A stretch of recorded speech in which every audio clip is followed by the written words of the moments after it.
Welcome to Love You Longmont. I'm Dr. Linda Bond, and I'm so pleased to be finding out about all the wonderful arts and cultural opportunities here in Longmont. Today we're going to visit with Joanne Curvis, and she's the Executive Director of Arts Longmont.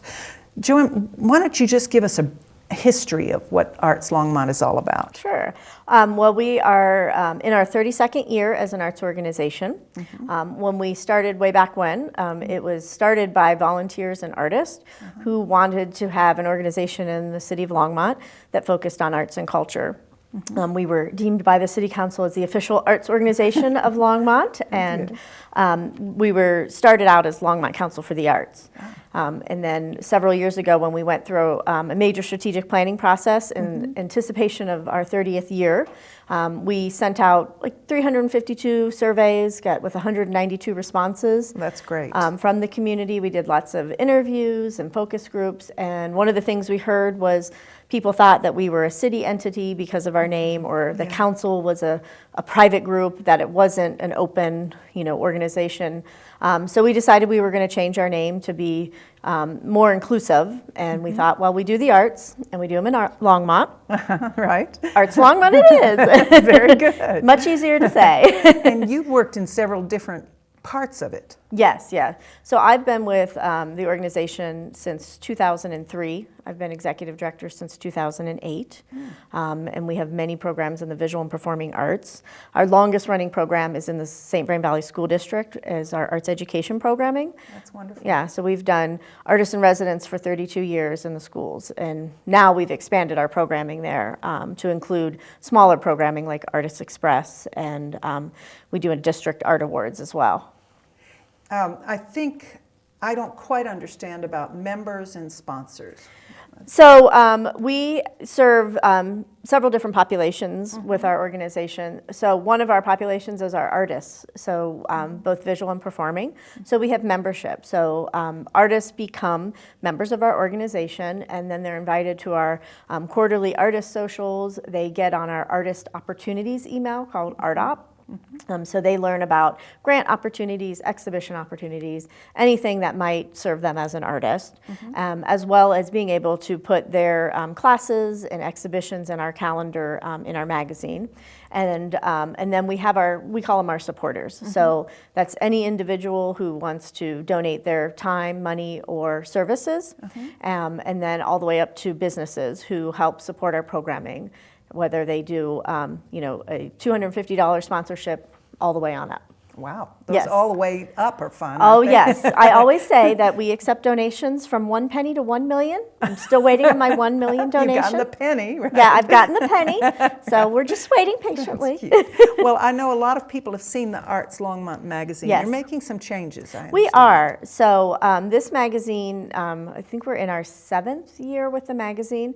And it started, part of our mission is to promote all of the arts in Longmont. And so this magazine helps us do that. So you'll see information about our programs, but also the Longmont Symphony, the Firehouse, Art Walk.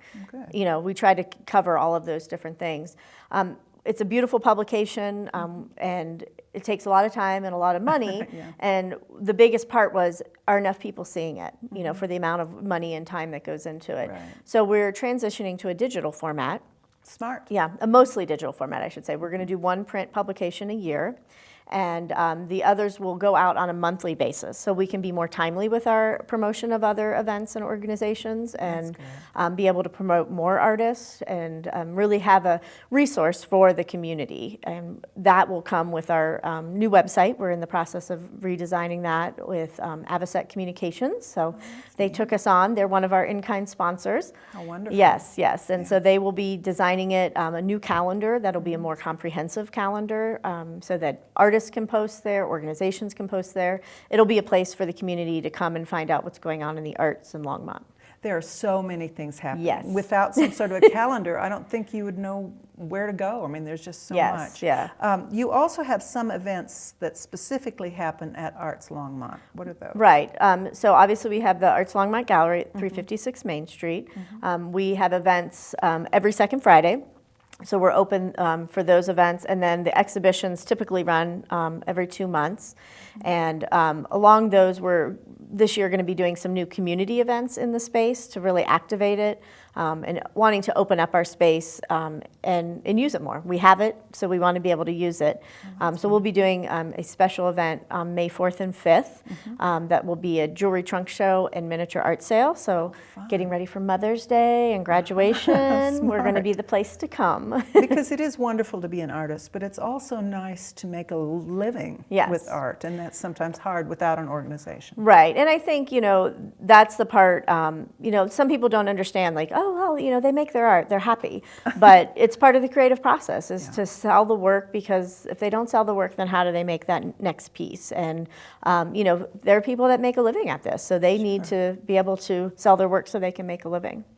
I'm excited about an exhibit that you're going to be having that is a collaborative work, and we are so pleased that we got to go out on location to Arts Longmont and find out all about it.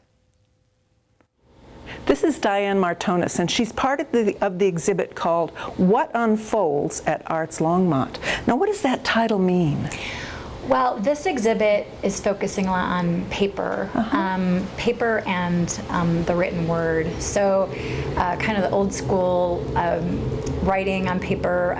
We have a lot with, we're combining visual artists and writers or poets. And so that's kind of the theme of this work, is dealing a lot with just kind of staying within those mediums.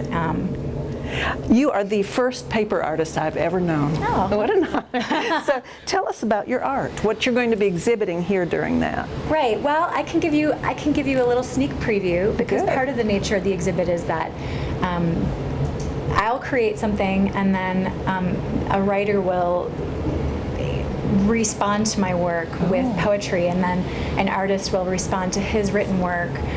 So it's kind of like the old telephone game. Oh, how fun. So I'm starting off kind of the idea, but the idea too is that other artists aren't aware of maybe what I'm doing initially, and they're responding as they go. But I do cut paper art installations, some two-dimensional work, but for this particular piece, I am creating work. I'm originally from around New York, and there's this cottage that I grew up at that I sort of get really sentimental about, and so it's a lot about just kind of missing home. But I'm also going through a lot of upheaval in my life, and so this particular piece is dealing with lots of these little chairs, probably a couple hundred of them. Goodness. And they're paper, these little chairs. And they're based on a chair that's at this cottage that I grew up at. And so it's sort of about stability, the idea of stability and instability, and visual artists for this exhibit are incorporating words as well, and so my word is tempest, like a storm or sort of unrest. So that's going to be exhibited in kind of how I display the chairs. These will be displayed on the wall, is that what I understand? Hanging in space. Oh, what fun. Yeah. So the shadow, in addition to the art, is part of the installation. Right. It'll cast lots of shadows that sort of intersect in different ways and create different shapes. And a lot of my previous work has focused on the shadows. So I really like to play with shadows in my work. Diane, I can't wait to see what happens. Thank you so much for being with us. Thank you. David Bailey, the self-proclaimed poet laureate of Longmont, is going to be doing the response to Diane's work. Now, what does that mean, that you're going to respond to her work? Yeah, I was pleased to be picked to do this in the Firehouse Arts Center. I've seen her work, and so she was kind enough. We met for an hour, and she gave me some clues, one of which related to chairs. Yes, and so that's so cute. And so what I see, my mission is to uphold what she's doing, but then to bring my own thoughts and philosophy into it as well. And your words. Yes. You brought a clue to your words? Yes. So this is interesting. I just put this up on Facebook to see if anyone else would be interested. So with chairs you have sitting, and so I had sixth grade Miss Snoke, bless her heart. She would always say, "Sit down, sit up, sit the right way," and because I always wanted to sit weird. And so I put this up on Facebook and I said, is this still going on? And apparently this has gone away many decades ago, but I think older folks will maybe, this will remind them of their grade Anybody school. who's ever been told what to do and that the way they're doing it is not the right way, I think would respond to this. Yeah. I can't wait to see the visual art with the written art and then transfer it again to the visual art and then again to the written. I can't wait either, so yes. Thank you so much, David. Thank you. This is Becky Hawley, and you are the third part of the puzzle. Tell us about the type of art you do. I do mixed media art with all reused materials. I take old book pages or found objects and I make them into something new. That's exciting. It's kind of fun. This is part of an actual part of this paper Yes. exhibit. Tell us a little bit about it. Yes. This is just a little part of my part that I call the wallpaper. And my part is kind of about feeling overwhelmed. And, we have so much input today and so many things coming at us, and we're always doing something. And we're on our phone and we're doing this and doing that. And as an introvert myself, I often feel like there's just too much. There's just too much, and I just want to hide for a little while. I want to crawl under my rock, and this is part of the input we get, kind of just showing that. What does that say? This says unstable 3 times. I've got some words written on some of the wallpaper, and some of them are the words that David is using in his poetry. Which is really interesting because you didn't get to see the first art that inspired David. Right. And David won't see your art until it's all through, and then there's a fourth poet who will respond to this. Tell us a little bit about some of the things in here. I think that might be calculus. Am I right? I have no idea what that is. It's a foreign language to me. Yeah. I've been a graphic designer forever, and I love typography.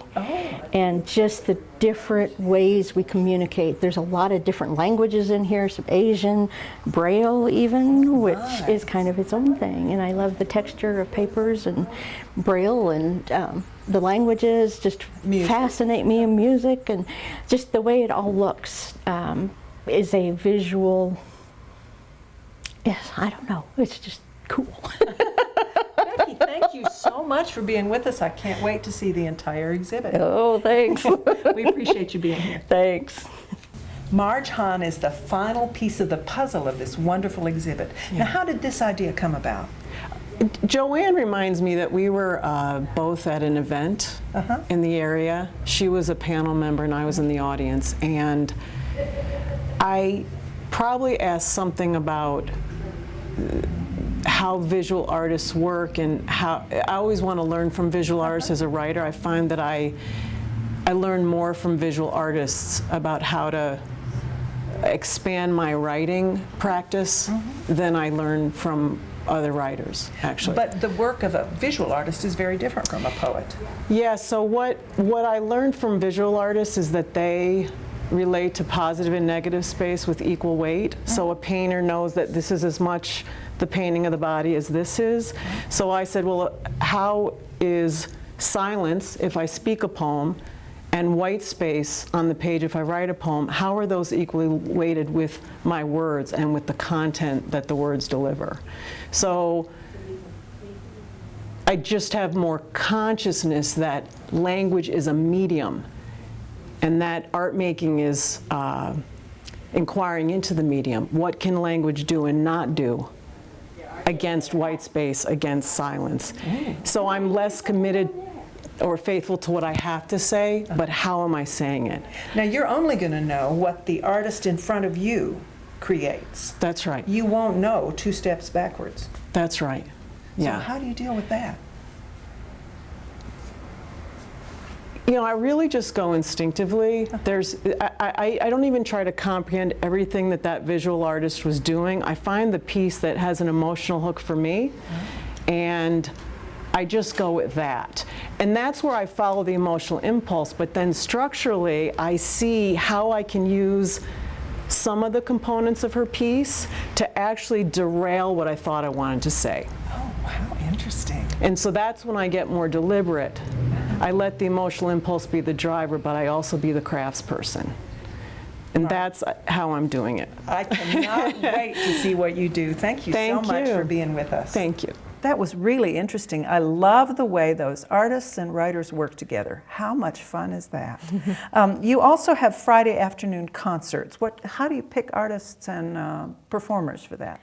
So we work with a lot of the area musicians. Longmont is really lucky because we sit nicely in the center of CU Boulder, CSU in Fort Collins, UNC in Greeley. We have a lot of musicians who got their masters or PhDs at one of those universities and then never left, because why would you want to leave? Smart. So we have a really amazing music community. So our Friday afternoon concerts and art show held at the Stewart Auditorium at the Longmont Museum. We are in our 27th season, one of our longest running programs after our arts education. And it's an October through April concert series, third Friday of the month. And so we work with our local musicians. We try to do a variety of music, classical, chamber, jazz, gypsy jazz, Celtic. So we want the audience to get a wide variety of music. So this season we've had mariachi, gypsy jazz, blues. We're going to have a Celtic concert. March 17th, which is St. Patrick's Day. So we'll have actually a double concert on March 17th. So we'll do our afternoon concert, and then we're bringing the musicians back, and they're bringing a couple of additional musicians. Wow. And we'll do a concert for those people who are unfortunate to have to work during the day. Oh, yeah, there's that. Yes. You have a great relationship with the Longmont Symphony as well. Yes, yes. And in fact, I've been over the Arts Longmont a couple of times to meet people who are auditioning to be the new conductor. Yes, yes. How does that work? So we've just always partnered with the Longmont Symphony. It's actually a really collaborative art community. For, I think, over 16 years, the arts administrators from all those groups meet on a monthly basis. And so we're looking for ways to collaborate. And they don't have a space, to host events, so they look to us for that, and so we're happy to do it. So we've hosted 2 of their conductor searches. They do a reception so the community can meet one of the candidates. So we have the next one is Tuesday, February 21st. And a lot of the supporters of the Longmont Symphony and city leaders come in and get to meet one of the candidates. Right, and eat a little bit of treats, yes, too, if yes. I correctly recall. Yes. You're also involved in the Second Fridays. Right, right. Yeah, Second Fridays has been one of our long-standing events in Longmont, and it really came out of the beginning collaborations of the arts groups. And we were all opening our shows about that time, and so we said, well, let's all do it on the same night. And Boulder was doing First Fridays, so we said, well, let's do Second Fridays. Well, that'll teach them. That'll show them. You have some special events as well. Yes. We do a lot of things to try and get our artists out into the community, and one of them is Arts and Ales, and we work with Left Hand Brewing Company, so we're in their tap house and tasting room, technically, on the third Thursday of the month, and we bring in one of our artists with some of their work. They do a demonstration. You get to talk with the artists while drinking great beer. It's really win-win. It's a win-win. You were so nice to furnish the art for this segment. Can you tell us about this artist? Sure. The piece behind you and behind me, they're called Encaustics, and they're done by Ashton Lacey Jones, who is one of our artist members and gallery members. And Encaustics is a wax process, so there's multiple layers of paint and ink. There's sometimes multimedia things in there. There may be some collage aspects of it as well. So it's a matter of doing a layer, wax, letting it dry, doing another layer. So there's a lot of dimensions to the piece. And then this lovely glass piece is Angelo Ambrosia, who is one of our artist members, gallery members, and studio tour members. He's been with the gallery since it opened originally in 2001. He's an amazing artist, constantly changing. I mean, I think I've seen all of his work, and he's always trying new things and new techniques. So that's an important point. Let's talk about the studio tours. yes. So the last weekend in September, artists open up their studios for the community. Last year we had 53 artists, and this year our application is currently open right now, so we're accepting returning artists and new artists. And it's really an amazing tour because it was started by artists. They got together, they actually wanted to be part of the Boulder Open Studios, and Boulder said, well, you're not in Boulder. Oh. So they said, fine, we'll start our own. Oh, that's great. So it's been going since, I think the first one was in 2000, so this will be our 17th season of that. And it's just an opportunity for the community to really go in and see a large body of work, because when you're in a gallery, you see, 3 or 4 pieces. This, you get to see, works that they did a while ago, works that are in process, artists for sale. You can have conversations with the artists, and it's just really bringing them into the space. I wonder if anybody has gone to all 50 art studios. Not yet. We've had some people that have tried. So our program coordinator a couple years ago was desperately trying to make it around. I think she made it to all but a couple. We've had some patrons. Former Mayor Leona Stacker has diligently tried. I think she has our highest number of visits. So she's been a very big art supporter, and she loves to get around. What a wonderful service you do for the community at Arts Longmont. Is there anything you want to add? I think that, what we do, we can't do it without the support of our volunteers. We have 3 part-time staff, and we run 7 programs. Oh, my goodness. Yeah, so we have over 235 volunteers, over 450 volunteer opportunities throughout the year. Wow. That's everything from planning a concert to sitting in the gallery to putting postcard labels on. So we can't do it without them. And then our individual supporters. So that's an area we're really working on building so that everybody in the community knows they can be a part of supporting us by, like I said, anything from a penny to $1 million. I might even take more than $1 million. If anybody came up with Yes, it. yes. We probably should mention that there's a shop right inside Arts Longmont where Right. people could actually support you by buying some art. Right. So within the gallery actually has kind of 3 sections. The first portion when you walk in is called our West End, and that's our special exhibition space. And so we do things like, right now we have Front Range Community College Faculty Show. The artists that we heard about are going to be an exhibit called What Unfolds, and that opens in March. Our main gallery is dedicated to our local artists. So we wanted a space that our local artists have a place to show all year round. We have about 30 that rotate through the space throughout the year. And then we have our gift shop, which is original art gifts starting at $10. So we have an amazing collection of art cards. All of our artists are open to put cards in the gift shop. And we have glass, we have jewelry, we have painted gourds, you name it, and we have it. All you have to do is want it and you'll find it. Right, That's right. great. So, and we're open Tuesday through Saturday from 11 to 5, and people can come in and see our show, come in for a gift, and get it all. Thank you so much. We've been talking to Joanne Curvis with the Executive Director of Arts Longmont, and there's so much going on, it's really exciting. I'm Linda Bond, and I'm so pleased to be with you. We'll see you next time on Love You Longmont. So what I love about Longmont is that, and I moved here a couple years ago from Lafayette, and I used to hang out mostly in Boulder. When I moved to Longmont, I found that it reflected back to me more of myself. What I love about Longmont is its focus on the arts. Everywhere you go downtown, there's sculptures and there's just art incorporated into everything. Love you, Longmont.